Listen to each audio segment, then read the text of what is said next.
1985ರ ಬೆಂಗಳೂರಿನ ಅಂಡರ್ವರ್ಲ್ಡ್ ಲೋಕವನ್ನು ಮತ್ತೆ ತೆರೆಗೆ ತರುತ್ತಿರುವ ನಿರ್ದೇಶಕ ಕೆ.ಎಂ. ಚೈತನ್ಯ ಅವರ ಬಹುನಿರೀಕ್ಷಿತ ಚಿತ್ರ ಬಲರಾಮನ ದಿನಗಳು.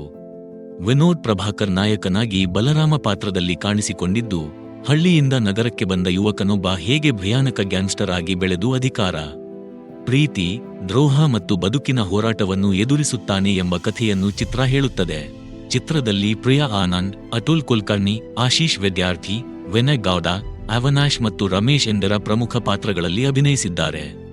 ಸಂಗೀತವನ್ನು ಖ್ಯಾತ ಸಂಗೀತ ನಿರ್ದೇಶಕ ಸಂತೋಷ್ ನಾರಾಯಣನ್ ನೀಡಿದ್ದು, ಛಾಯಾಗ್ರಹಣವನ್ನು ಎಚ್.ಸಿ. ವೇಣುಗೋಪಾಲ್ ನಿರ್ವಹಿಸಿದ್ದಾರೆ. ಪದ್ಮಾವತಿ ಜಯರಾಮ್ ಮತ್ತು ಶ್ರೇಯಸ್ ನಿರ್ಮಿಸಿರುವ ಈ ಚಿತ್ರ ಆ ದಿನಗಳು ನಿರ್ದೇಶಕ ಚೈತನ್ಯ ಅವರ ಅಂಡರ್ವರ್ಲ್ಡ್ ಜಗತ್ತಿನ ಮತ್ತೊಂದು ವಿಭಿನ್ನ ಅಧ್ಯಾಯವಾಗಿ ಸಿನಿಪ್ರಿಯರಲ್ಲಿ ಭಾರೀ ನಿರೀಕ್ಷೆ ಮೂಡಿಸಿದೆ. ಬಲರಾಮನ ದಿನಗಳು ನಾಸ್ಟಾಲ್ಜಿಯಾ, ಪವರ್, ಪ್ರೀತಿ ಮತ್ತು ದ್ರೋಹದ ರೋಚಕ ಗ್ಯಾಂಗ್ಸ್ಟರ್ ಕಥೆ.